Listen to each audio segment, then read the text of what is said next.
নমস্কার বন্ধুরা, তন্হির পাকশালাতে সবাইকে স্বাগত। আজ শেয়ার করব গরম ভাতে খাওয়ার জন্য পাবদা মাছের ঝোলের রেসিপি। এর আগে আমি বেশ কয়েকবার আপনাদের সাথে পাবদা মাছের ঝোলের রেসিপি শেয়ার করেছি। আজকে বড়ি আর বেগুন দিয়ে পাবদা মাছের ঝোলের রেসিপি শেয়ার করব। এখানে আমি ব্যবহার করছি 7 পিস দেশি পাবদা মাছ। খুব বেশি বড় সাইজের পাবদা মাছ কিন্তু আমি ব্যবহার করিনি।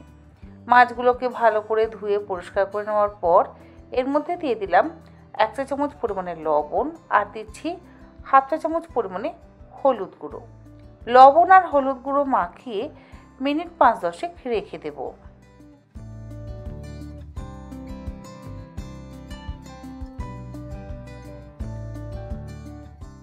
দশ মিনিট পর রান্নাটা শুরু করছি।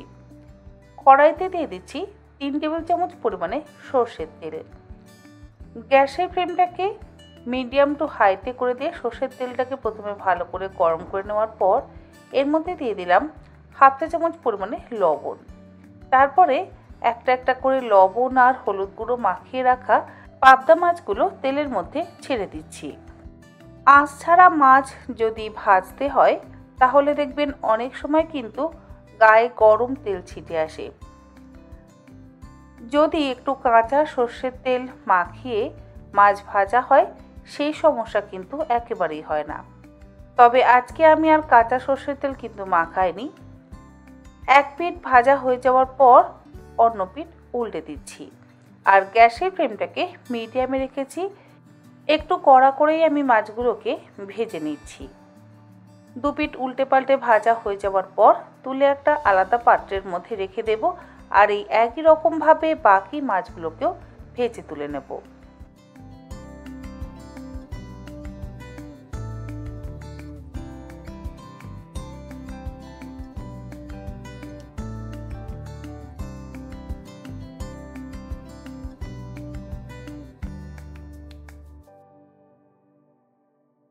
মাছ ভাজা হয়ে যাওয়ার পর ওই একই তেলের মধ্যে 8-10টা পিওলির ডালের বড়ি দিয়ে ভেজে নিচ্ছি।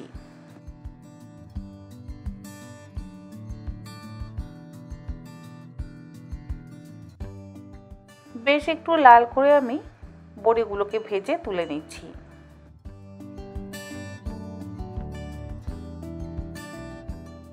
আর বাকি যেটুকু তেল কড়াইতে রয়ে গেছে সেই তেলের মধ্যেই বেগুনগুলোকে দিয়ে বেগুনগুলোকেও ভেজে নেব। একটা গোটা বেগুন কিন্তু আমি এর মধ্যে ব্যবহার করিনি, অর্ধেকটা বেগুন ব্যবহার করছি।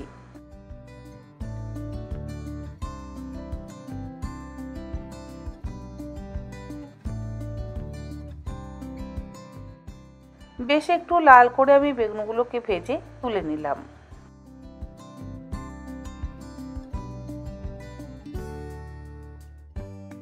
বেগুনের টুকরোগুলো ভাজা হয়ে যাওয়ার পর কড়াইতে দিয়ে দিলাম 2 টেবিল চামচ পরিমাণে সর্ষের তেল। তেল গরম হয়ে যাওয়ার পর ফোড়ন দিয়ে দিচ্ছি 1/4 চা চামচ পরিমাণে কালো জিরে আর 3টে চেরা কাঁচা লঙ্কা।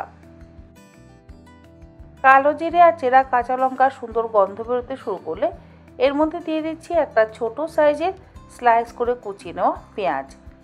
গ্যাসের ফ্লেমটাকে মিডিয়ামে রেখে পেঁয়াজ কুচিটাকে বেশ একটু লাল করে ভেজে নেব।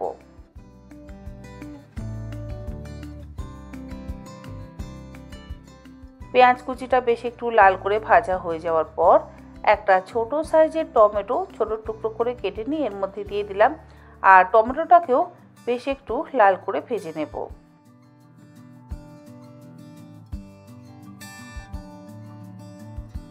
পেঁয়াজ টমেটো ভালো করে ভাজা হয়ে যাওয়ার পর এর মধ্যে দিয়ে দিচ্ছি গুঁড়ো মশলা। প্রথমেই দিলাম 1 চা চামচ পরিমাণে জিরে গুঁড়ো, তার সাথে দিয়ে দিচ্ছি 1/2 চা চামচ পরিমাণে কাশ্মীরি লঙ্কার গুঁড়ো আর দেব 1/4 চা চামচ পরিমাণে হলুদ গুঁড়ো।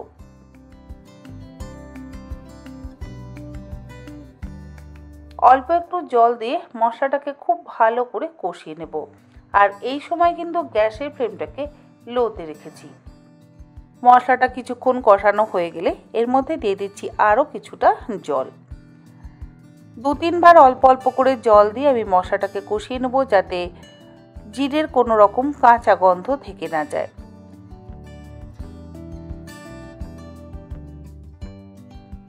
আর মশলাটা সম্পূর্ণ ভালোভাবে কষানো হয়ে যাওয়ার পর এর মধ্যে দিয়ে দিলাম পরিমাণ মতন জল।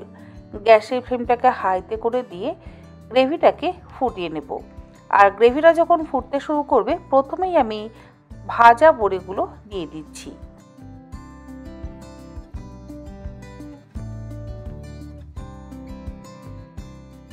বড়িগুলো দিয়ে মিনিট 2-3 সময় ধরে আমি বড়িগুলোকে ঝোলের মধ্যে ফুটিয়ে নেব।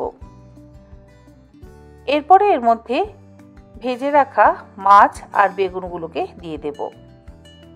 বড়িগুলো আগে এই কারণেই দিলাম, যেহেতু আমি বড়িগুলোকে একটু কড়া করে ভেজেছি, বড়ি কিন্তু ঠিকভাবে সেদ্ধ হবে না। আবার বড়ি যদি পরে দিই তাহলেও বড়ির মধ্যে জল ঢুকবে না। সেই জন্য বড়িগুলো আগে একটু নরম হয়ে গেলে তারপরে আমি মাছ আর বেগুনগুলোকে দিয়ে দিলাম। মাছ আর বেগুনগুলোকে দেওয়ার পর গ্যাসের ফ্লেমটাকে হাইতে করে দিয়ে প্রথমে 2-3 মিনিট ফুটতে দেব। মাছ আর বেগুনের টুকরোগুলো দেওয়ার পর এর মধ্যে দিয়ে দিচ্ছি স্বাদ অনুসারে লবণ।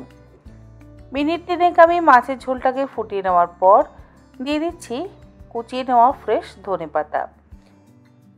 এইরকম পাবদা মাছের ঝোলে ধনেপাতা অবশ্যই ব্যবহার করবেন, তাহলে দেখবেন মাছের ঝোলের স্বাদ কিন্তু ভীষণই ভালো হবে। কাঁচা লঙ্কা আর শেষে ব্যবহার করলাম না, কারণ ফোড়নেই দিয়ে দিচ্ছি কাঁচা লঙ্কা।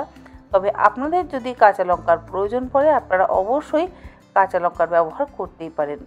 ধনেপাতা দিয়ে 2-3 মিনিট ফুটিয়ে নিলেই আমাদের তৈরি বেগুন বড়ি দিয়ে পাবদা মাছের ঝোল। আশা করি আমার আজকের এই পাবদা মাছের ঝোলের রেসিপি আপনাদের ভালো লাগলো। ভালো লাগলে আপনারা এইরকমভাবে একবার অন্তত বাড়িতে বানিয়ে দেখবেন। গরম ভাতের সাথে খেতে কিন্তু অসম্ভব ভালো লাগে। আজ তাহলে এই পর্যন্ত, আবার হাজির হয়ে যাব অন্যদিন অন্য কোনো রেসিপি নিয়ে। ভালো থাকবেন, সুস্থ থাকবেন, ধন্যবাদ।